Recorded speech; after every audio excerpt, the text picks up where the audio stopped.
Audio video is clear. Start हो गया। ठीक। हाँ जी। नमस्कार। ज्योग्राफी इंटीग्रेटेड जो बैच है और राजस्थान जो ज्योग्राफी स्पेसिफिक बैच जो है आपका, यानी जिन्होंने जो राजस्थान ज्योग्राफी का बैच लिया है, उनके लिए ये क्लासेज हैं, जिसमें हम सबसे पहले इन क्लासेस से पहले हम ये देखेंगे कि इसमें जो सिलेबस आपका है किसी भी एग्जाम को लेकर राजस्थान के अंदर, चाहे राजस्थान का कोई भी एग्जाम हो जिसमें आपका राजस्थान ज्योग्राफी सिलेबस के अंदर है, या फिर आपका जिन्होंने इंटीग्रेटेड बैच लिया है उनके इंडियन ज्योग्राफी है, वर्ल्ड ज्योग्राफी है, तो उन सब पार्ट को लेके हम बात करेंगे। जिसमें हम सबसे पहला जो पार्ट है आपका, क्योंकि इसमें समय के साथ साथ आपके जो दूसरी क्लासेज हैं वो भी स्टार्ट हो जाएंगी, लेकिन सबसे पहले जो हम क्लास स्टार्ट करेंगे, यानी जो आपका बेसिक्स रीजनल पार्ट है राजस्थान, देन सेकंड स्टेप हमारी इंडियन ज्योग्राफी, उसके बाद में तीसरी स्टेप अपना रहेगा वर्ल्ड ज्योग्राफी वाला पार्ट। तो उसमें स्टार्ट करने से पहले आपका जो बेसिक्स है, यानी राजस्थान के बारे में कौन कौन सी बातें हैं, जो सामान्य बातें हैं जो हमें पता होनी चाहिए, तो उन बेसिक्स के बारे में। उसके बाद में उसमें और नेक्स्ट टॉपिक कौन से रहेंगे, यानी जो जनरली हम हाइड्रो ज्योग्राफी के रूप में, उसके बाद में रिसोर्स ज्योग्राफी के रूप में, उसके बाद में इकोनॉमिक ज्योग्राफी के रूप में, यानी ज्योग्राफी के कुछ पार्ट्स हमने डिवाइड कर रखे हैं। उन पार्ट्स के अकॉर्डिंग हम ज्योग्राफी को कवर करेंगे। तो अब उसमें आपके कौन कौन से टॉपिक्स हैं सबसे पहले, और आज के इस क्लास में हम टॉपिक्स को लेकर डिस्कशन करेंगे।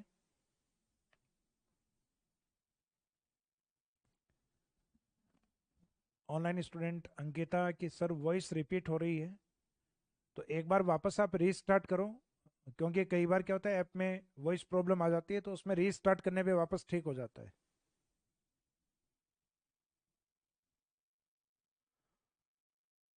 सतीश मीणा सर फाइनली इंतजार खत्म हुआ है, बिल्कुल।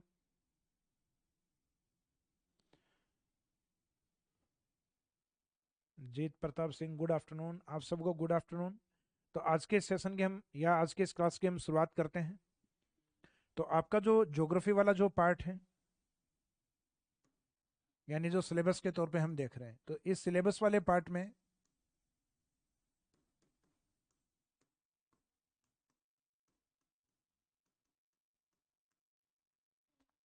स्टार्टिंग टॉपिक जिनको हम लेंगे बेसिक टॉपिक्स के रूप में, यानी जो हमारी ज्योग्राफी का जो स्टार्टिंग यानी जो सामान्य पार्ट है या बेसिक जो टॉपिक है, उन बेसिक टॉपिक में आपका सबसे पहला पार्ट है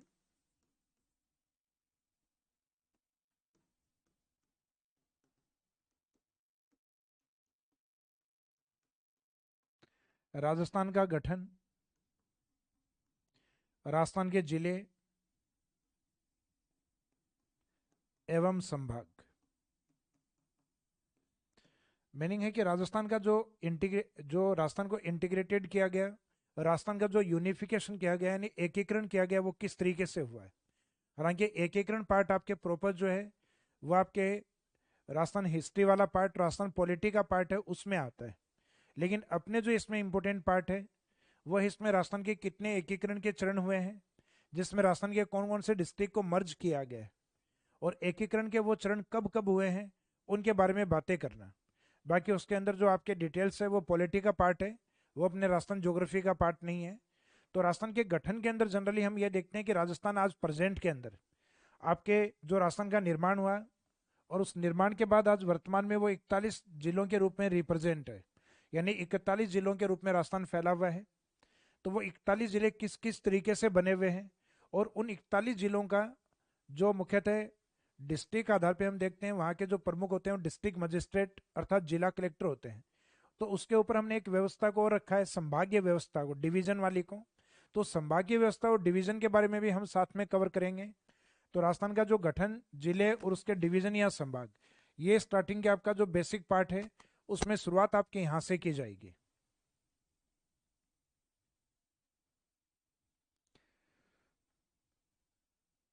ऑनलाइन स्टूडेंट के कुछ क्वेश्चंस हैं, देखो आपके जो जो भी क्वेरीज हों, आप इसमें बहुत ज़्यादा कोई इंपॉर्टेंट हो तब अपने को क्वेश्चन पूछना है, बहुत ज़्यादा इंपॉर्टेंट नहीं हो तो नहीं पूछना है। यानी कई बार क्या होता है कि अपन पढ़ने से ज़्यादा टाइपिंग में ध्यान दे रहे होते हैं। तो मेरा कहने का मीनिंग इसमें यह है कि आपका दिमाग है वो टाइप करने में डाइवर्ट नहीं होना चाहिए बिल्कुल भी। हाँ, आपके लिए कोई इंपॉर्टेंट चीज़ है और आप उसके जैसे कि क्लासेज में आवाज़ साफ नहीं आ रही हो या फिर कोई नोट्स डाउनलोड नहीं हो रहे हो, इनको लेके अगर कोई समस्या हो तो आप बिल्कुल कमेंट कर भी सकते हो। इंस्टीट्यूट के जो नंबर आपके ऐप पे अवेलेबल है उनके ऊपर आप कॉल भी कीजिएगा। और कोर्स में किसी भी प्रकार की क्लासेस को डाउनलोड के लेकर या हम जो आने वाली जो क्लासेज हैं उनके नोट्स जो हम अपलोड करेंगे इसमें, तो अपलोड उन नोट्सों को पढ़ने में कहीं कोई दिक्कत हो रही है या जो नोट्स अपलोड नहीं हो रहे हों, तो उसके अंदर आप कमेंट कर सकते हैं और उन समस्याओं का समाधान आप करवा सकते हैं।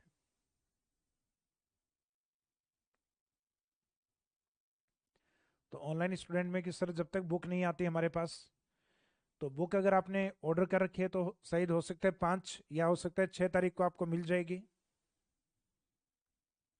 तब तक नोट्स अपलोड कर दीजिए। बिल्कुल नोट्स जो जिन स्टूडेंट्स के पास ऐप का अगर कोई भी कोर्स है और राजस्थान ज्योग्राफी उस कोर्स का पार्ट है, तो उनके वैसे भी जो नोट्स हैं वो आपके अपलोड किए जाएंगे उसमें।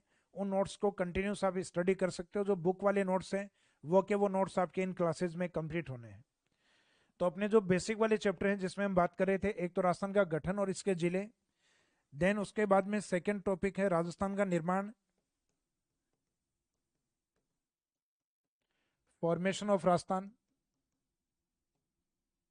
राजस्थान के निर्माण के साथ इसकी स्थिति एवं विस्तार।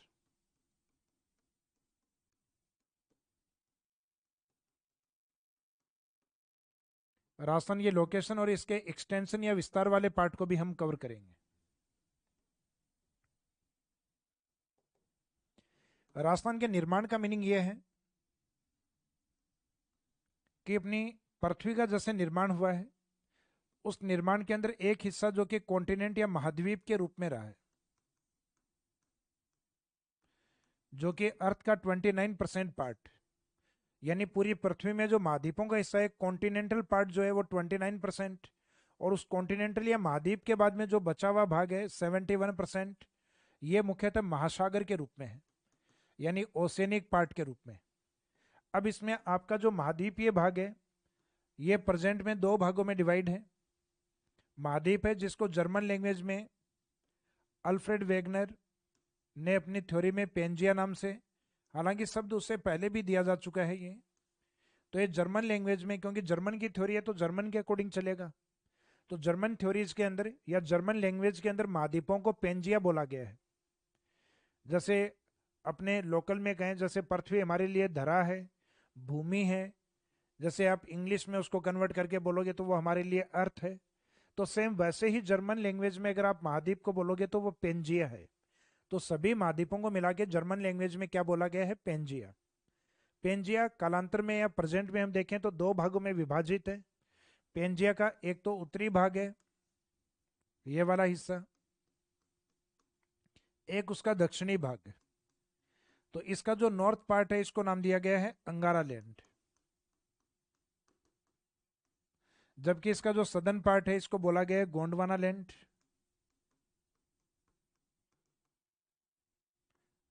और अंगारा लैंड और गोंडवाना लैंड के बीच का जो भाग है इसको नाम दिया जाता है टेथिस सी, टेथिस सागर।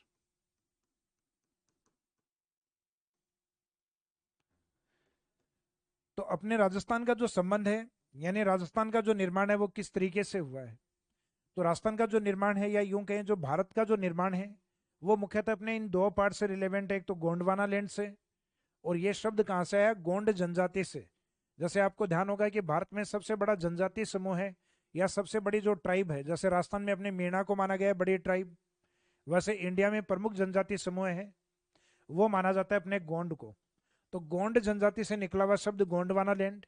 तो अपने भारत में और राजस्थान के निर्माण में ये दो शब्द आपको याद रखने हैं, जिनको जनरली हम शॉर्ट में जीटी के नाम से बोलेंगे। तो जीटी का मीनिंग यहाँ रहेगा गोंडवाना लैंड और टेथिस सागर।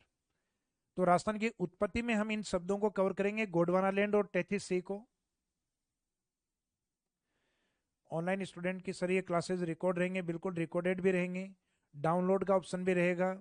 आपकी इच्छा है उतनी बार इन क्लासेस को देख सकते हो, और एक जो निश्चित टाइम पीरियड जो हमने आपको इसमें एक्सेस दिया है वो उस टाइम तक रहेंगी। तो जितने भी इसमें आपसे क्लासेस से पहले आपको जो बताया गया है ये क्लासेस एज इट इज़ उसी फॉर्मेट में रहेंगे। नोट्स है उनको आप डाउनलोड भी कर सकते हो, और डाउनलोड करके उनको निकलवा के और उनको भी पढ़ सकते हो और उनको क्लासेज के साथ आप देखते रहिए। या फिर आप ये चाहते हो कि भाई डाउनलोड वाले जो नोट्स हैं वो थोड़े महंगे हैं, तो जो जिनके इजी अप्रोच में हो, तो जैसे ही बुक पहुंचे तो आप ये कर सकते हो कि जो बुक वाला पार्ट है उस बुक को भी आप परचेज करके उस तरीके से भी मुख्यतः उन नोट्स का फायदा उठा सकते हो। यानी जो आपके ज़्यादा इजी हो, जिस तरीके से आपकी इच्छा डाउनलोड करके और दूसरे टैब में या आपके पास कोई भी जो भी टेक्निकल जो सोर्स है आपके पास, उनके माध्यम से इनका आप लाभ ले सकते हैं। तो देखो, हम अब अगले आधे घंटे बाद में आपके मैसेज में देखूंगा, क्योंकि जैसे बार बार हम ये बातें करेंगे तो बाद में कंटिन्यूस जो अपना कंटेंट है वो आप बार बार आप उसके ब्रेक लगेगा या उसमें गैप आएगा, तो गैप से वो क्या है, कई बार जनरली जो एक फ्लो बना होता है वो फ्लो टूट जाता है, आप लोगों का भी और मेरा भी समझाने का जो एक फ्लो रहता है, तो उसमें आप इजीली उस कंटेंट को समझ पाएंगे अगर कंटिन्यूस फ्लो में रहेंगे अपन। तो इसमें जो राजस्थान का हो चाहे इंडिया का जो निर्माण हो, ये इस पृथ्वी में मुख्यतः दो भागों पे, एक तो गोंडवाना लैंड और बचा हुआ हिस्सा जो है वो तैतीस सागर पे। तो राजस्थान का निर्माण भी मुख्यतः, जो सेकेंड टॉपिक जिसमें हम बात कर रहे हैं राजस्थान के निर्माण, उसमें संबंध अपना एक तो गोंडवाना लैंड और दूसरा पार्ट रहेगा तैतीस सागर। एक पॉइंट आता है अपनी लोकेशन। लोकेशन वाला पॉइंट ऐसा है जिसको अक्षांश और देशांतर बताते हैं। तो इसका मीनिंग कोई भी ज्योग्राफिकल जो लोकेशन होती है,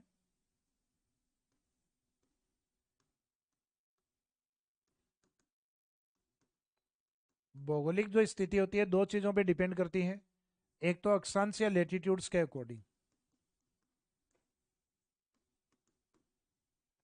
लेटीट्यूड में जो मेन लेटीट्यूड लाइन है 0 डिग्री या इक्वेटर लाइन, वो पृथ्वी को दो भागों में डिसाइड करती है, नॉर्थ और साउथ।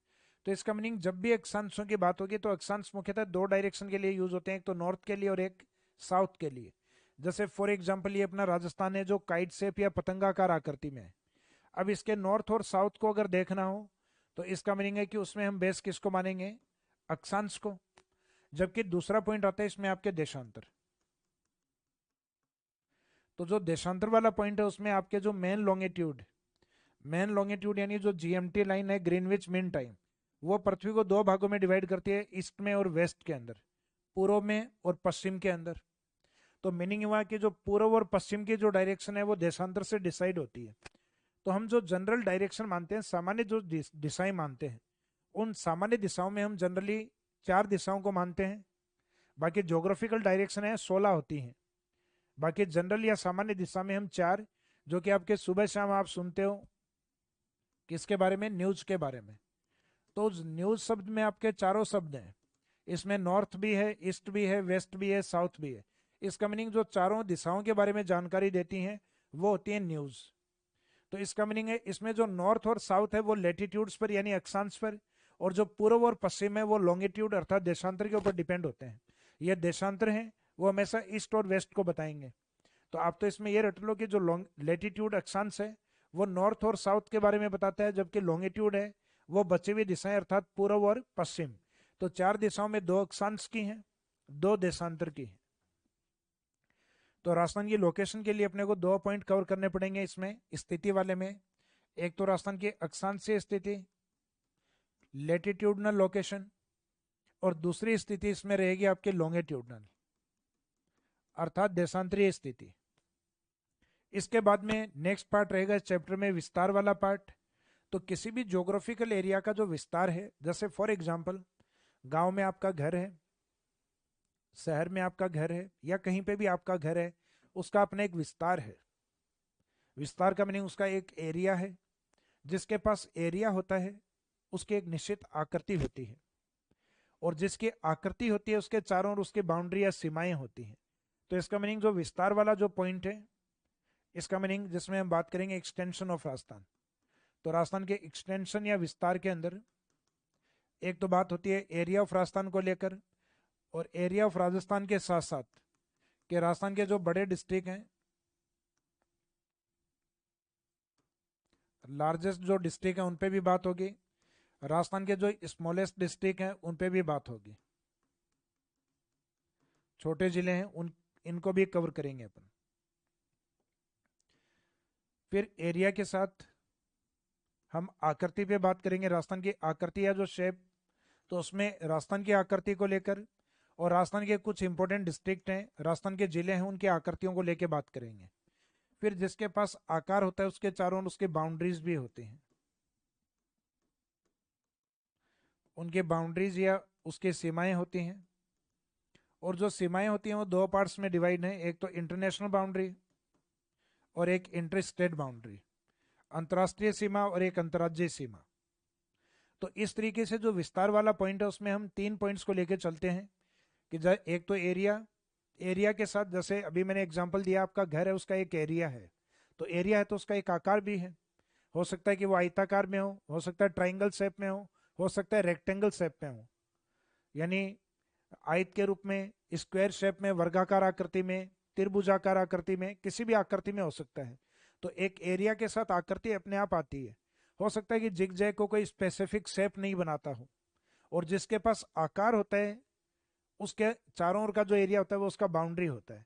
जैसे फॉर एग्जांपल ये स्क्रीन आपको दिखाई दे रही है, तो इसके भी अपनी एक बाउंड्री है, सीमाएं हैं, क्योंकि इसका अपना एक एरिया है, एरिया के साथ इसकी एक आकृति है, आकृति है इसका एक शेप, और शेप या आकृति के साथ इसकी एक बाउंड्री भी बनती है। हालांकि राजस्थान में हम बाउंड्रीज इसलिए बोलते हैं क्योंकि उसके दो पार्ट हैं, एक पाकिस्तान के साथ लगता हुआ इंटरनेशनल पार्ट यानी इंटरनेशनल बाउंड्री, और एक अपने निकटतम राज्यों से लगता हुआ इंटर स्टेट बाउंड्री।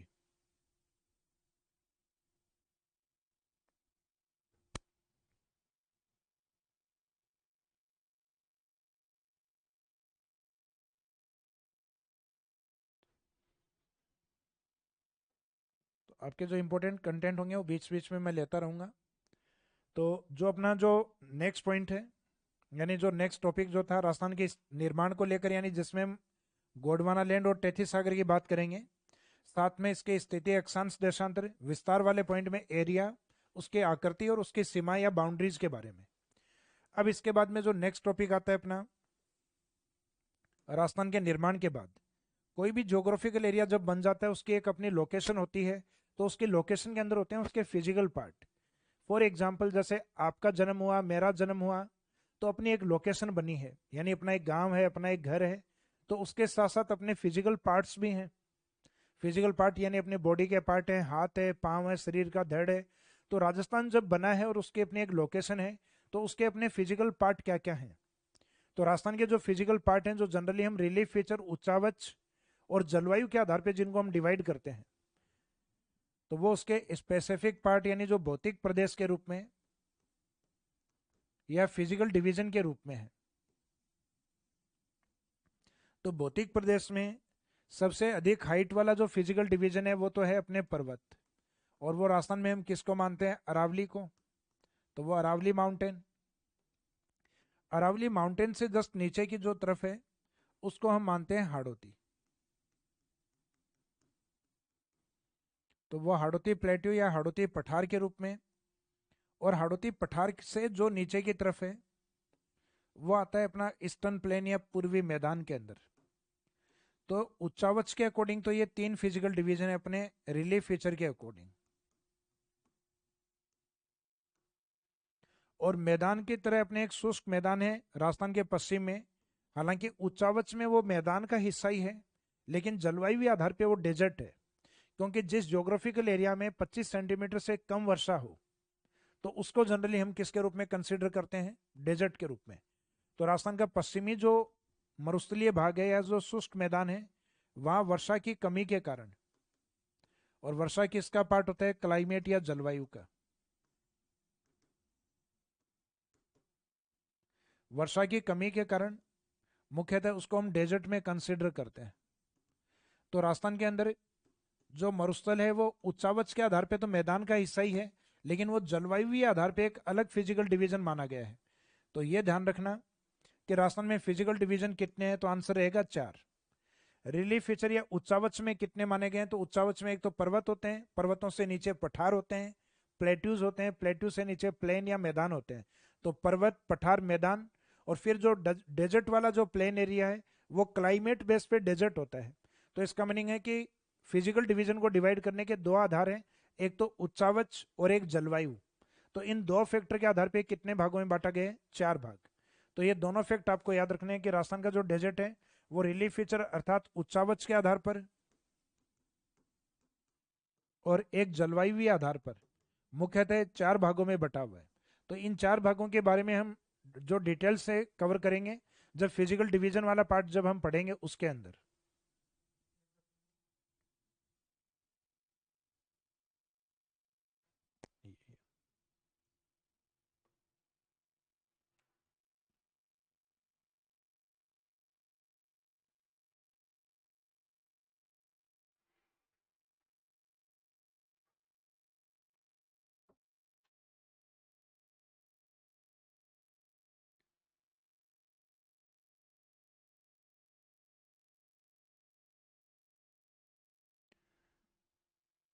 जो ऑनलाइन स्टूडेंट में किस तरह आप नोट्स नहीं बनवाओगे क्या? बिल्कुल, इस बैच में आप नोट्स बना सकते हो।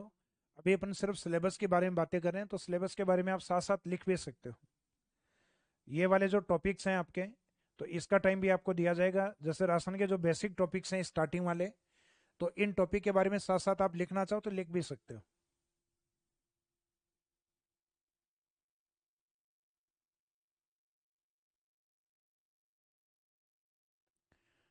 और कोई स्टूडेंट अगर किसी की भी तैयारी कर रहा हो कि राजस्थान के किसी भी एग्जाम की, तो इसमें राजस्थान ज्योग्राफी वाला जो कोर्स है, जिसमें आप किसी का एग्जाम ये लगता है कि जनवरी तक सिर्फ एग्जाम है, क्या हमारा नवंबर दिसंबर तक कोर्स हो जाएगा, तो मेरा अधिकतम जो प्रयास है आपके लिए कि नवंबर के लास्ट तक आपका कम से कम ये वाला कोर्स कंप्लीट हो जाए, राजस्थान ज्योग्राफी वाला।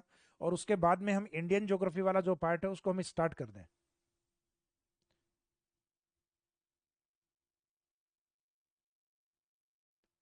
तो फाइनली क्योंकि आपके तीनों पार्ट हैं इसमें, तो नंबर ऑफ टॉपिक्स हैं वो लगभग आपके 40 या 45 के आसपास तक है, जिनको कंप्लीट करवाने के अंदर लगभग लगभग 4 से 4.5 महीने का टाइम पीरियड चाहिए, यानी तीनों पार्ट को कवर करने के अंदर।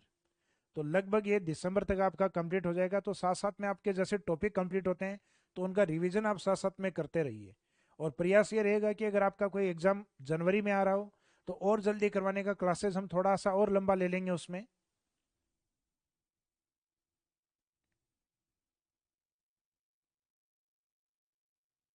तो जिन स्टूडेंट का जनवरी के जैसे आपके मैसेज आ रहे हैं कि सर जनवरी में क्लास है, तो बेफिक्र रहिए, हो जाएगा आपका कंप्लीट।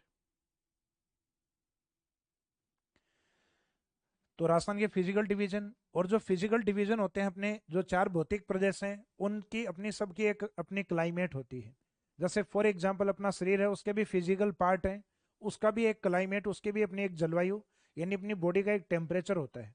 तो राजस्थान का भी अपना एक ऐसा टेम्परेचर है जो सीजन के अकॉर्डिंग चेंज होता है। गर्मियों में अलग है, वर्षा ऋतु में अलग है, शरद में अलग है, शीत ऋतु में अलग है।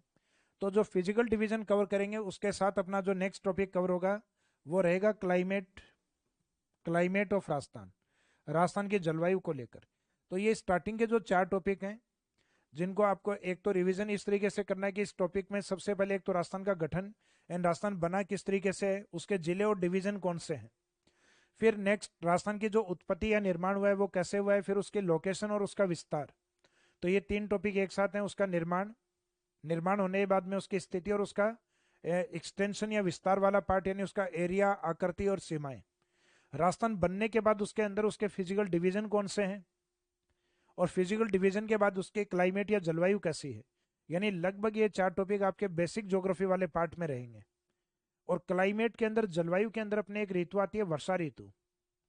वर्षा ऋतु आने के बाद अपने ड्रेनेज सिस्टम यानी जो नदियां हैं वो एक्टिव होती हैं। और नदियों के एक्टिव होने के साथ अपने नदियां, जो ड्रेनेज सिस्टम होता है उसके ऊपर लेक्स बनना, डैम प्रोजेक्ट बनना, इरिगेशन प्रोजेक्ट का बनना, ड्रिंकिंग वाटर प्रोजेक्ट का बनना। तो वो वाला जो टॉपिक है वो भी कहीं ना कहीं अपवाह तंत्र से जुड़ा हुआ रहता है, सिंचाई परियोजना वाला टॉपिक। तो अपना अपवाह तंत्र, उसके ऊपर डिपेंड है लेक्स या झील, उसके ऊपर डिपेंड है सिंचाई परियोजना।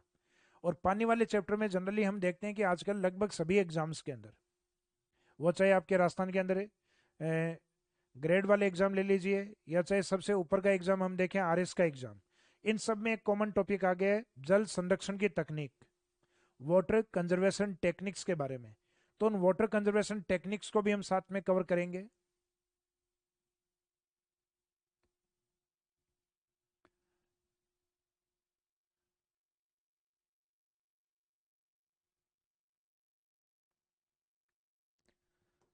तो जो आपका इसमें नेक्स्ट पार्ट यानी जो बेसिक ज्योग्राफी है, बाद में सेकंड बी पार्ट हम लेंगे हाइड्रो ज्योग्राफी के नाम से, यानी जिसमें पानी वाले टॉपिक्स की बात करेंगे। हाइड्रो ज्योग्राफी यानी जलीय भूगोल वाला पार्ट रहेगा अपना। तो राजस्थान में जलीय भूगोल का मीनिंग है, स्टार्टिंग वाले ए पार्ट में अपने 4 टॉपिक हो गए थे यहाँ तक, जलवायु तक ए वाले में। तो बी वाले में अपने टॉपिक नंबर 5 से स्टार्ट होगा, राजस्थान का अपवाह तंत्र, drainage system of Rajasthan,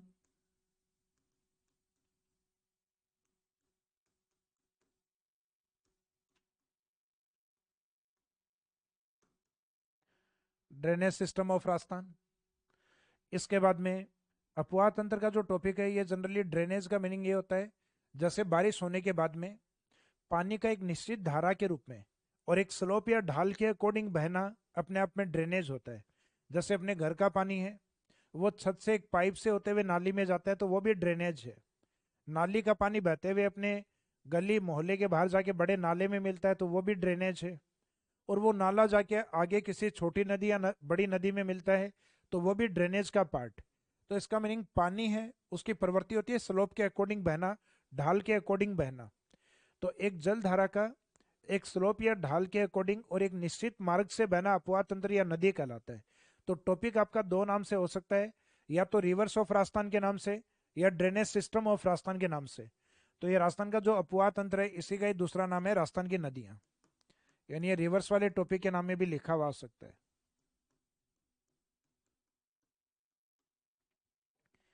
Rajasthan का जो ड्रेनेज सिस्टम या अपवाह तंत्र है,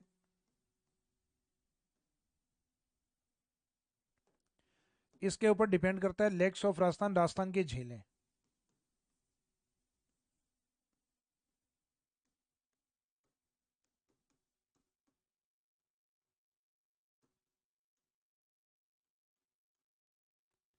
लेक्स ऑफ राजस्थान या राजस्थान की जो झीलें हैं, इनके साथ ड्रेनेज सिस्टम पे डिपेंड करता है अपना सिंचाई परियोजना या इरिगेशन प्रोजेक्ट्स। सिंचाई परियोजना में जैसे कोई डैम बनाया गया है, कोई बैराज बनाया गया है, बैराज से कोई नहर निकाली गई है, हो सकता है कोई तालाब के रूप में डेवलप किया हो, या कोई झील बनाई गई हो। तो इसका मीनिंग ड्रेनेज सिस्टम पे डिपेंड होता है, एक तो झील और एक सिंचाई परियोजना है। क्योंकि ये मुख्यतः ज्यादातर जो झीलें आप देखते हो कि ये झील इस नदी पे है, ये झील इस नदी के नाले पे है, तो ज्यादातर जो झील है वो अपने किसी न किसी नदी और नाले पे डिपेंड होती हैं। ये तो नहीं कहेंगे सभी जो झीलें हैं वो मुख्यतः नदियों पे डिपेंड होती हैं, कुछ में डायरेक्ट वर्षा जल या डायरेक्ट जो रेनी वाटर है वो भी आता है। फिर सिंचाई परियोजना के बाद यानी इरिगेशन प्रोजेक्ट के बाद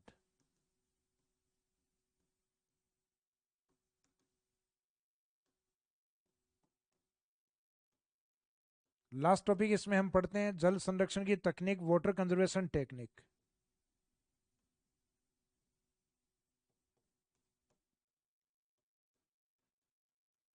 जल संरक्षण तकनीकें,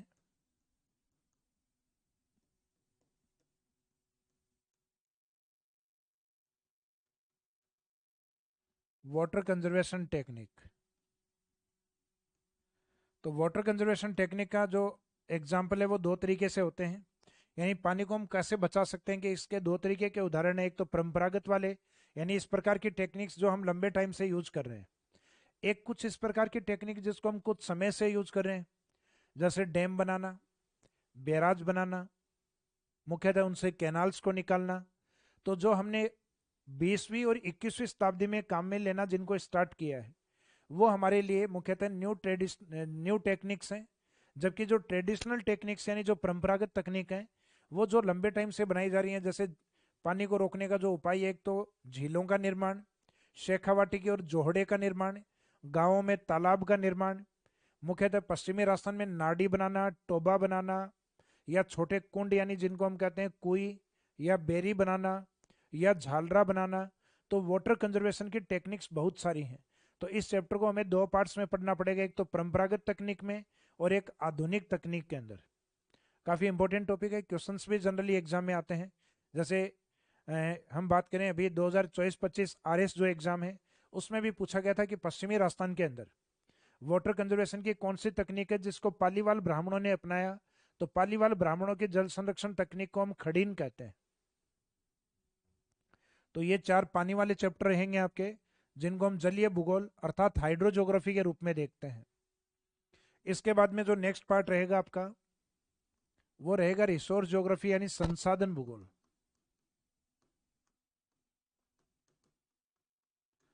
तो संसाधन भूगोल वाले जो चैप्टर हैं,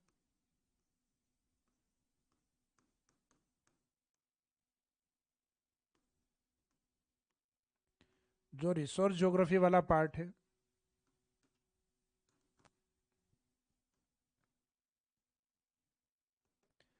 उस रिसोर्स ज्योग्राफी के अंदर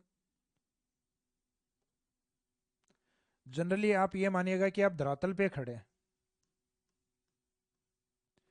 धरातल पे आप खड़े हैं तो आपके पाँव के नीचे सबसे इंपॉर्टेंट रिसोर्स क्या है?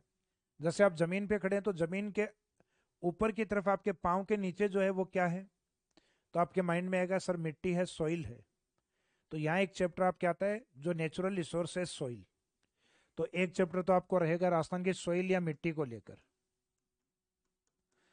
फिर उस सॉइल या मिट्टी का निर्माण होता है पृथ्वी के आंतरिक भागों की चट्टानों से। और पृथ्वी के आंतरिक भागों की चट्टानें जो रॉक्स होती हैं, इन रॉक्स में मुख्यतः अपने मिनरल्स पाए जाते हैं। तो चट्टानों से रिलेवेंट अपना दूसरा टॉपिक आएगा खनिज।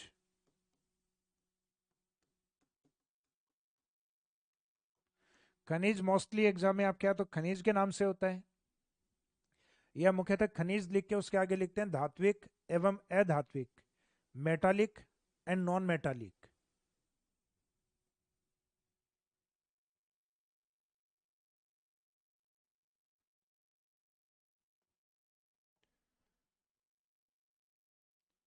स्क्रीन पे कोई नंबर वगैरह चल रहा है क्या अपने?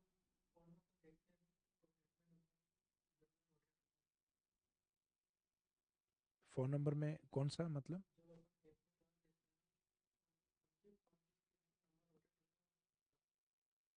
अच्छा, उनका खुद का नंबर। अच्छा, तो उसको बंद नहीं कर सकते अपन? अच्छा, जो नंबर आपका जो बार बार रोटेट हो रहा है स्क्रीन पे, उसको जो टेक्निकल टीम है हमारी उससे बंद करवा देंगे। आज तो वैसे भी सिलेबस को डिस्कस करेंगे अपन, यानी हम पढ़ने वाले जो अगले 2-3 महीने में अपना क्या सिलेबस चलेगा उसके बारे में डिस्कशन चलेगा। क्योंकि आज की फर्स्ट क्लास जो आपके सिलेबस को लेकर है, तो उस सिलेबस में आपका पार्ट क्या क्या है। तो अगर ऐसा कोई डिस्टर्बेंस हो भी रहा है तो मेरे को टेक्निकल नॉलेज मेरा भी इतना बढ़िया नहीं है, तो जो हमारी टीम है वो उसको ठीक कर लेगी। तो कमेंट कंटिन्यूस देख रहे हैं, अगर ऐसा कुछ है तो ये जो स्क्रीन वाले जो नंबर हैं इनको बंद करवा दिया जाएगा।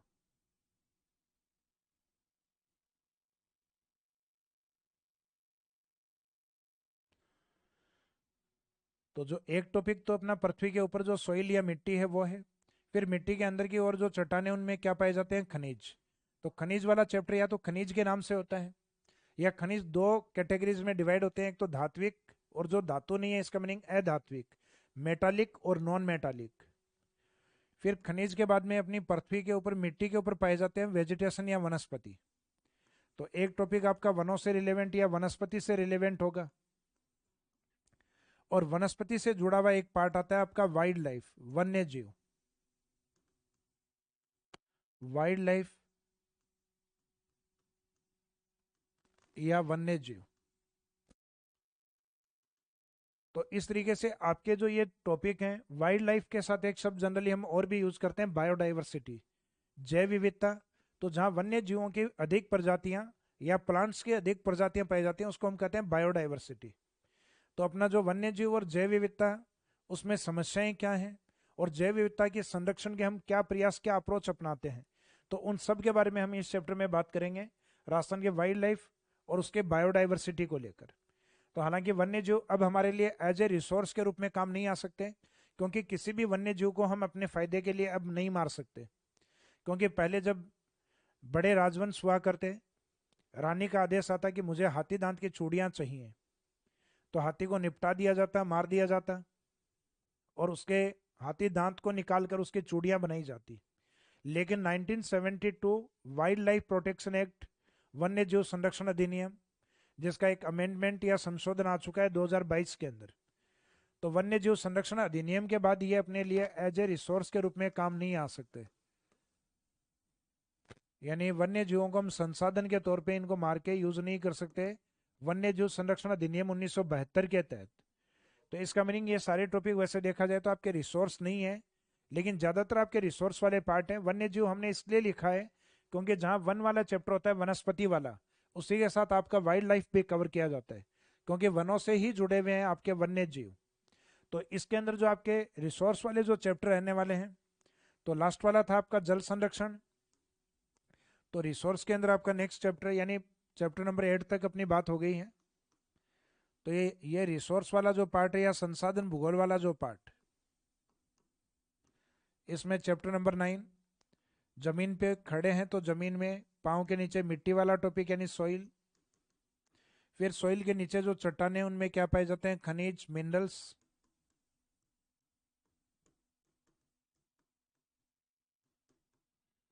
मिनरल से ही जुड़ा हुआ आपका पॉइंट है या टॉपिक है। खनिज से जुड़ा हुआ अपना मेटालिक एंड नॉन मेटालिक।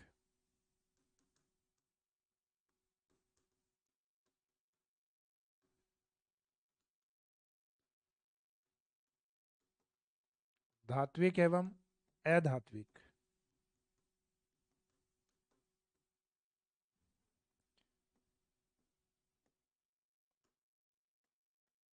और चैप्टर नंबर 11 जो मिट्टी के ऊपर, तो मिट्टी के ऊपर अपने वेजिटेशन या वनस्पति।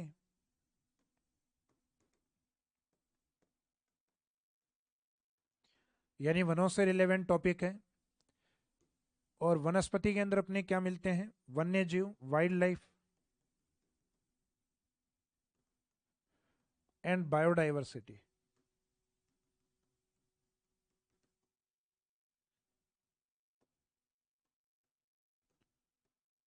वन्य जीव एवं जैव विविधता।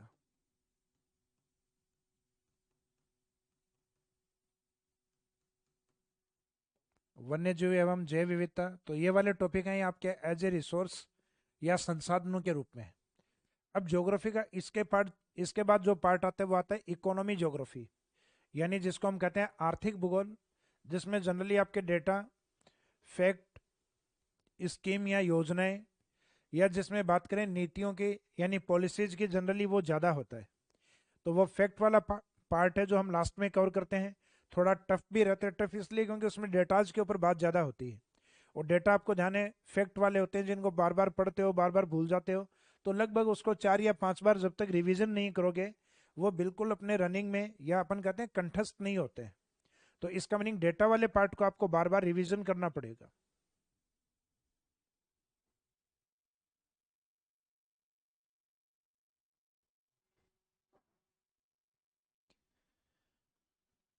तो रिसोर्स ज्योग्राफी के बाद में, यानी ये सी पार्ट था आपका, लास्ट पार्ट है आपका इकोनॉमी ज्योग्राफी वाला पार्ट। इसमें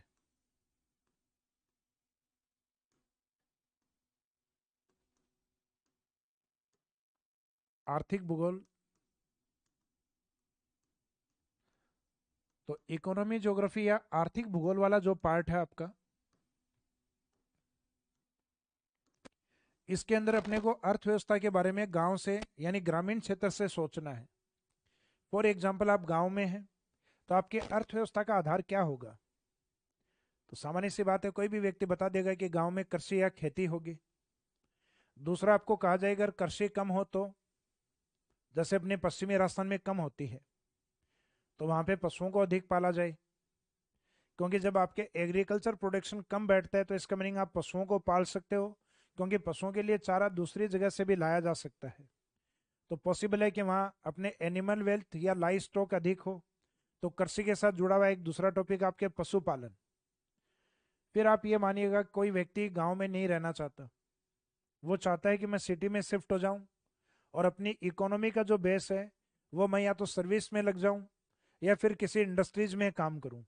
तो सर्विस तो या सेवा क्षेत्र तो वैसे भी आपका इकोनॉमी का टॉपिक है, लेकिन इंडस्ट्री या उद्योग है, ये दोनों में आता है। तो उद्योग आपके ज्योग्राफी के सिलेबस में भी होता है। तो इसका मीनिंग दो टॉपिक तो आपके ग्रामीण क्षेत्र से जुड़े हुए हैं, जो ग्रामीण अर्थव्यवस्था का आधार है। तो लास्ट में जो टॉपिक हमने देखा था यहाँ वाइल्ड लाइफ यानी टॉपिक नंबर 12।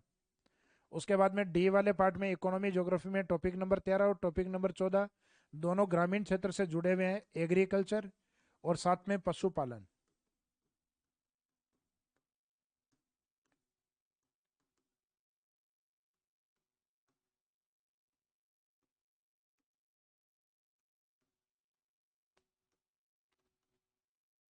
एग्रीकल्चर एंड पशुपालन, पशुपालन या जो एनिमल वेल्थ वाला पार्ट है। फिर आप ग्रामीण क्षेत्र से अगर शहरी क्षेत्र में शिफ्ट होते हैं,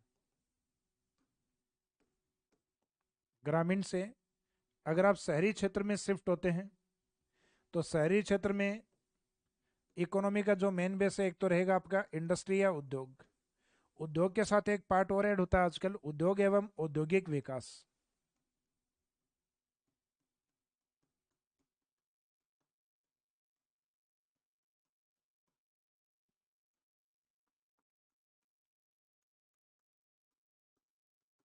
इंडस्ट्रीज एंड इंडस्ट्रियल डेवलपमेंट। तो इंडस्ट्रीज और इंडस्ट्रियल डेवलपमेंट का मीनिंग है कि उद्योग है उसमें एक अपना परंपरागत पार्ट आता है। परंपरागत का पार्ट का मीनिंग ये है कि परंपरागत पार्ट को अपने से पिछले पीढ़ियों ने भी पढ़ा है, हम भी पढ़ रहे हैं, आने वाली पीढ़ियों को भी पढ़ना होगा। फॉर एग्जाम्पल, राजस्थान में पहली सूती वस्त्र मिल कौन सी है? तो हमें पता होना चाहिए, दी कृष्णा कॉटन मिल है 1889। तो अपने से पीछे वाली पीढ़ियों ने भी ये पढ़ी है, हम भी पढ़ रहे हैं। राजस्थान में पहली चीनी मिल कहाँ पर स्थापित हुई? चित्तौड़ के भोपाल सागर 1932। तो ये अपने को भी पढ़ना है, पहले भी पढ़ा गया, आगे भी पढ़ा जाएगा। तो इंडस्ट्रीज का एक पार्ट आपके परंपरागत या थोड़ा ट्रेडिशनल टाइप है, जिसमें पुराने उद्योग है, उसमें प्रथम उद्योग है, उन सब की बातें होती हैं। लेकिन दूसरा पार्ट आता है इंडस्ट्रियल डेवलपमेंट, यानी उद्योगों के विकास के लिए गवर्नमेंट क्या कर रही है। तो गवर्नमेंट के द्वारा इंडस्ट्रियल पॉलिसीज बनाई जा रही हैं, micro small medium enterprises policy, MSME policy को लाया जा रहा है। राजस्थान में इन्वेस्टमेंट कार्यक्रम करवाए जा रहे हैं, जैसे 2024 के लास्ट में हुआ था रिसर्जेंट राजस्थान। राजस्थान के अंदर सेज एरिया बनाए जा रहे हैं, स्पेशल इकोनॉमिक जोन। इंडस्ट्री से रिलेवेंट संस्थान है वो कंटिन्यूस बनाई जा रही हैं। और मुख्यतः निर्यात के लिए या उद्योगों को स्थापित करने के लिए अपने मुख्यतः औद्योगिक पार्क, निर्यात पार्क और कॉम्प्लेक्स। इसका मीनिंग है कि अपने यहाँ से जो एक्सपोर्ट किया जाए, एक्सपोर्ट पार्क भी, इंडस्ट्रियल पार्क भी, और मुख्यतः यहाँ पे जो इंडस्ट्रियल कॉम्प्लेक्स होते हैं उनको भी बनाया जा रहा है। तो मीनिंग है कि उद्योग का जो एक पार्ट है जो थोड़ा सा लेटेस्ट है, जो जनरली हम इकोनॉमिक सर्वे में भी पढ़ते हैं, सॉरी। तो एक पार्ट रहेगा इसमें आपका इंडस्ट्रियल डेवलपमेंट, औद्योगिक विकास वाला पार्ट। तो उद्योग के साथ औद्योगिक विकास, इंडस्ट्रीज एंड इंडस्ट्रियल डेवलपमेंट। उद्योगों तक रॉ मटेरियल को लेकर आना और तैयार माल को बाजार तक लेके जाना, यह काम होता है परिवहन का। तो उद्योग के साथ आपका एक टॉपिक जुड़ा हुआ होता है परिवहन। परिवहन टॉपिक। फिर इंडस्ट्रीज को चलाने के लिए सिर्फ परिवहन काफी नहीं है, इंडस्ट्रीज में मशीनरीज होती हैं। तो जो परिवहन के माध्यम से रॉ मटेरियल आया उसको मुख्यतः प्रोडक्ट में कन्वर्ट करने के लिए अपने को मशीनरी की आवश्यकता होती है, और मशीनरी को चलने के लिए ऊर्जा की आवश्यकता होती है। तो इंडस्ट्रीज के डेवलपमेंट के लिए एक तो परिवहन, और एक परिवहन के साथ जो नेक्स्ट टॉपिक रहेगा आपका वो एनर्जी या ऊर्जा। जो जनरली अपने जो आरएस वाला एग्जाम होता है उसमें परंपरागत गैर परंपरागत नाम से दिया हुआ होता है। बाकी जो आपके टीचर ग्रेड एग्जाम है या राजस्थान के जो अदर एग्जाम है, उनमें ऊर्जा के टॉपिक को नवीकरण और अनवीकरण, रिन्यूएबल और नॉन रिन्यूएबल में डिवाइड किया गया है। जैसे हम चैप्टर पढ़ेंगे तो उसमें दोनों में अंतर बताएंगे कि नवीकरण और अनवीकरणीय में क्या अंतर है। तो नेक्स्ट टॉपिक जो रहेगा आपका इसमें परिवहन के साथ एनर्जी या ऊर्जा। अब ऊर्जा के साथ इंडस्ट्रीज को चलाने के लिए क्या चाहिए? तो इंडस्ट्रीज के लिए एक तो परिवहन और एक ऊर्जा और एक चाहिए मैन पावर। मैन पावर का मीनिंग होता है मानव, और मानव अपने को प्राप्त होता है मानव जनसंख्या से। तो इसका मीनिंग इंडस्ट्रीज के साथ अपना परिवहन, ऊर्जा और एक जनसंख्या। तो जनसंख्या वाला टॉपिक भी हम इसी में ऐड करके चलते हैं।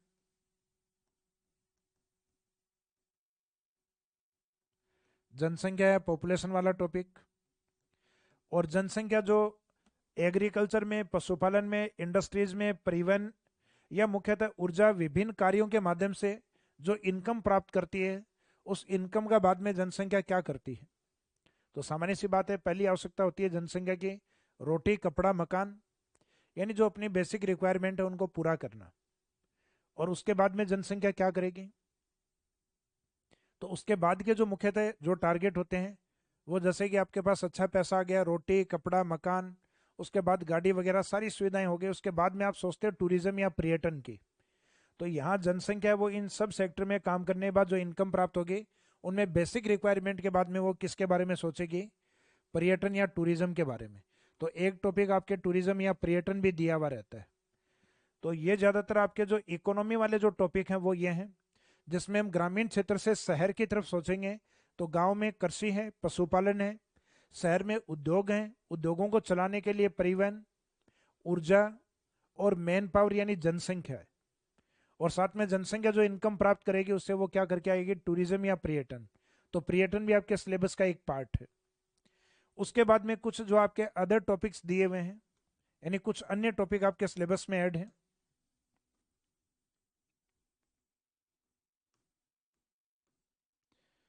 जिसमें एक तो हम पढ़ते हैं सूखा, अकाल एवं मरुस्थलीकरण।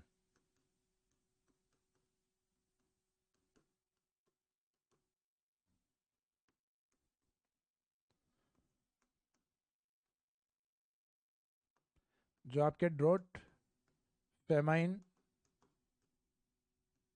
And desertification.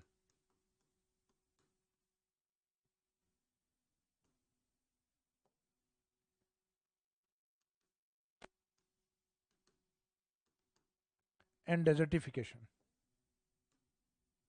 तो ये वाला पार्ट। इसके बाद में अच्छा, ये टॉपिक नंबर आपका शायद लास्ट में 16, 17, 18, 19, 19 के बाद में टॉपिक नंबर है 20। इसमें सीक्वेंस ये 20 नंबर। तो राजस्थान में आपको ध्यान है सूखे की स्थिति लंबे टाइम तक अपने बनी रहती है, कई बार वर्षा कम होती है। इसमें सूखे के अलग अलग टाइप हैं। अकाल है तो अकाल में भी अलग अलग प्रकार के अकाल हैं अपने, जैसे एक छपनिया अकाल है। छपनिया अकाल तो हालांकि वर्ष के आधार पे दिया है, बाकी जिस तरीके से अपने कमी होती है, जैसे पानी की कमी है, अन्न की कमी है, या मुख्य पानी, अन्न, चारे, तीनों की कमी होना अपने आप में त्रिअकाल है।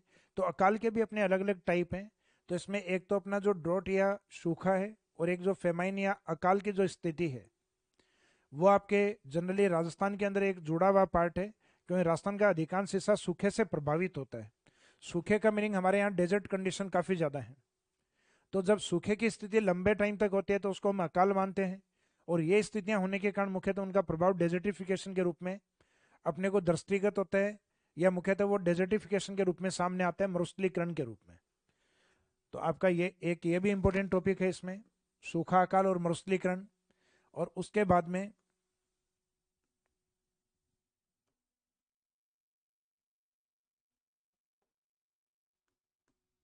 एक यूनेस्को करके आपका एक चैप्टर दिया हुआ है। हालांकि यूनेस्को बहुत ही लिमिटेड एग्जाम है। जैसे कि हम बात करें, जैसे आरएस जैसे एग्जाम में आता है, बाकी जो जनरल एग्जाम्स होती हैं राजस्थान के अंदर उनमें जनरली नहीं आता। तो ये भी करवा देंगे लास्ट में। बाकी सामान्य एग्जाम से रिलेवेंट नहीं। यहाँ तक कि आरएस जैसे एग्जाम में भी ये सिर्फ मेंस का टॉपिक होता है, जिसमें कुछ कॉन्सेप्ट आपके दिए हुए हैं, उनको जनरली अपने को कवर करना होता है। तो ये आपके जो सबसे इंपॉर्टेंट टॉपिक हैं। जो शुरुआत के आपका जो फर्स्ट पार्ट है बेसिक वाला, सेकंड वाला जिसमें हमने बात की हाइड्रो ज्योग्राफी, तीसरा पार्ट जिसमें हमने रिसोर्सेज की बात की, और लास्ट वाला इकोनॉमी ज्योग्राफी वाला पार्ट, या लास्ट में कुछ अदर टॉपिक्स है। तो इस तरीके से हम राजस्थान के ज्योग्राफी का जो पार्ट है उसको इन 4 डिवीजन में डिवाइड करके, क्योंकि अब माइंड में अपने को धीरे धीरे ये पता होना चाहिए कि अपना राजस्थान ज्योग्राफी किस तरीके से बटा हुआ है। जैसे अभी आपको यह ध्यान है कि राजस्थान ज्योग्राफी के अंदर हमने कुछ टॉपिक हैं जो बेसिक ज्योग्राफी के अंदर डाले हैं। बेसिक ज्योग्राफी यानी जिसमें राजस्थान का जो परिचय है उसके बारे में बात करेंगे, उसके गठन, जिले, संभाग, फिर राजस्थान की उत्पत्ति और स्थिति के बारे में बात करेंगे, बाद में उसके फिजिकल डिवीजन या भौतिक प्रदेश हैं उनके बारे में, उसके बाद में उसके क्लाइमेट या जलवायु के बारे में। फिर ये कवर होने के बाद में नेक्स्ट बेसिक वाले पार्ट के बाद में आता है हाइड्रो ज्योग्राफी। हाइड्रो ज्योग्राफी के अंदर राजस्थान की नदियां या रिवर्स हैं, नदियों के डिपेंड राजस्थान के लेक्स या झील हैं, इन पे डिपेंड राजस्थान के इरिगेशन प्रोजेक्ट या सिंचाई परियोजना है, और इन सब में पानी कैसे बचाएं ये बताएगा जल संरक्षण, वाटर कंजर्वेशन टेक्निक्स। इसके बाद में हाइड्रो ज्योग्राफी के बाद वाला जो पार्ट है वो आता है आपका रिसोर्स ज्योग्राफी। तो जो रिसोर्सेज वाले पार्ट हैं उसके अंदर जमीन के ऊपर खड़े होके वहां से अगर हम सोचें तो इसका मीनिंग है वहां टॉपिक आपका आता है सोइल या मिट्टी। मिट्टी के अंदर जो चट्टाने पाई जाती हैं उनमें अपने खनिज। मिट्टी के ऊपर जो पार्ट है आपका वेजिटेशन या वनस्पति। वनस्पति से जुड़े हुए रहते हैं, वन जहाँ अधिक होते हैं वहाँ वन्य जीव। तो ये लगभग 4 टॉपिक हम इसमें रिसोर्स वाले चैप्टर में। और लास्ट वाला जो पार्ट है आपका संसाधन भूगोल के बाद वाला, वो मुख्यतः इकोनॉमी ज्योग्राफी यानी जिसमें आर्थिक भूगोल की बात करते हैं। तो अर्थव्यवस्था की बात को हमने ग्रामीण क्षेत्र से स्टार्ट किया, जहाँ मुख्यतः कृषि, पशुपालन यानी एग्रीकल्चर और एनिमल वेल्थ। और पशुपालन के बाद में अगर हम बात करें तो शहरी क्षेत्रों में उद्योग, उनको चलाने के लिए मुख्यतः ऊर्जा, वहां तक माल को लाने ले जाने के लिए परिवहन, और उसके बाद में मैन पावर या जनसंख्या। और फिर जनसंख्या की आमदनी प्राप्त होने के बाद जनसंख्या टूरिज्म या पर्यटन। और लास्ट में कुछ टॉपिक आपके ज्योग्राफी में जो सूखा, अकाल, मरुस्थलीकरण, यानी जो दोनों तीनों टॉपिक एक साथ हैं। और लास्ट में एक टॉपिक आपका यूनेस्को से रिलेवेंट भी आता है। तो इन सब चैप्टर को हम कवर करेंगे। तो एक तो आपको ये फॉर्मेट याद होना चाहिए कि राजस्थान ज्योग्राफी हमारा किस किस तरीके से डिवाइड है, क्योंकि जब फॉर्मेट याद होगा तो धीरे धीरे आपको सब्जेक्ट है वो रिवीजन करने में, उसको याद करने में आपको थोड़ा सा इजी रहता है।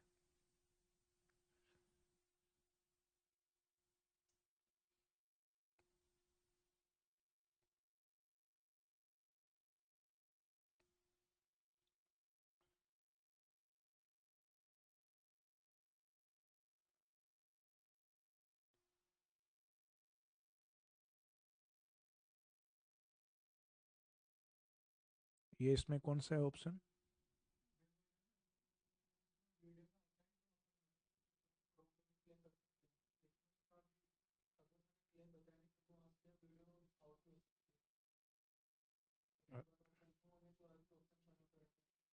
अच्छा, वेब वर्जन वाला अभी स्टार्ट नहीं कर सकते?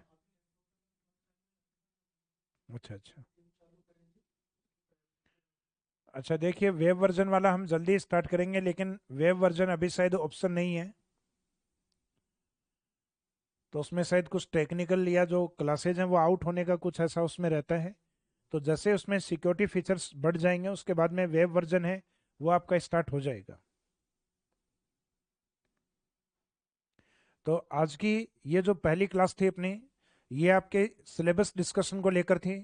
तो आज की इस क्लास के बाद में एक तो सिलेबस वाले जो टॉपिक हैं वो आपके इवनिंग में इन लगभग प्रयास ये रहेगा लगभग 9 या 10 बजे तक इन सारे टॉपिक को जिस सीक्वेंस में मैंने आपको बताया है, तो ये सारे टॉपिक आपके एज ए सिलेबस के रूप में अपलोड कर दिए जाएंगे। यानी जो सिलेबस हम कंप्लीट करने वाले हैं 20 से 22 टॉपिक जो हमने लिखे हैं वो, उसके बाद में आपका जो नेक्स्ट टॉपिक यानी जो अगले 3 से 4 टॉपिक हम स्टार्टिंग में करेंगे, यानी अगले जो 15 या 20 दिन के अंदर हम कवर करेंगे, वो वाला पार्ट आपका पहले अपलोड कर दिया जाएगा। देखो, कंप्लीट ज्योग्राफी वाला पार्ट है वो एक साथ अपलोड करना पॉसिबल नहीं है, क्योंकि कंटेंट जिस तरीके से धीरे धीरे अपडेट होता जा रहा है उसके अकॉर्डिंग आपके अपडेट कर दिया जाएगा। तो इसका मीनिंग है कि जो कंटेंट वाला जो पार्ट है उसमें आप बेफिक्र रहिए, और जो 4 टॉपिक यानी जिसमें लगभग आपके 80 90 या 100 पेजेस के आसपास हैं उनको निकलवा के और आप स्पाइरल करवा लीजिए, ताकि वो मैटर है वो आपके पास एक साथ भी रहे और इजीली आप उसको कंटिन्यूस रीडिंग करते रहें। तो इसका मीनिंग वो टॉपिक हैं उनको इजीली आप रीड आउट कर पाएँ और आपके पास वो रिकॉर्ड में रहे। अगर 2 2 पेजेस निकलवाएंगे तो उनको कलेक्ट करना थोड़ा सा आपके लिए भी मुश्किल होगा, और उनको इधर उधर होना, अपने नोट्स बहुत सारे होते हैं तो उसके अंदर इधर उधर भी हो जाते हैं। तो नोट्स किस तरीके से आपको पढ़ने हैं यानी टॉपिक अपने को किस तरीके से पढ़ने हैं, तो वो साथ साथ में हम बातें करते रहेंगे इसमें कि इनको किस तरीके से कवर करना है। बाकी टॉपिक जिस तरीके से चलते रहें साथ साथ में इन क्लासेज को आप लेते रहें, क्योंकि साथ साथ में कवर कर लेंगे इसका मीनिंग सब्जेक्ट आपका बिल्कुल कंठस्थ हो जाएगा उसके साथ। और देखिए, जो कंटेंट अवेलेबल करवाया जाएगा उसमें बिल्कुल बेफिक्र रहिए, इस कंटेंट के अलावा या इस सिलेबस के बाद में आपको जितने भी पार्ट हैं Rajasthan geography, Indian geography, world geography, उसके अंदर फिर आपको कहीं पढ़ने की आवश्यकता नहीं है। यानी ये तीनों टॉपिक का कंप्लीट होने का मीनिंग है आप किसी भी एग्जाम के क्वेश्चन इजीली क्वालिफाई, इजीली उनको क्रैक कर सकते हो। तो आज के इस सेशन को हम यहीं समाप्त करेंगे, उसके बाद में अच्छा आपके कुछ ऑर्डर हैं? बुक वाले ऑर्डर के लिए बात कर रहे हैं आप। तो बुक वाले जिन स्टूडेंट्स ने जो ऑर्डर किए हुए हैं उनको जल्दी 5 या 6 तारीख की डेट है, क्योंकि हमारे यहाँ से डिस्पैच होना स्टार्ट हो गए हैं। तो 3-4 दिन जो भी आपका टाइम लगेगा उसमें लगेगा।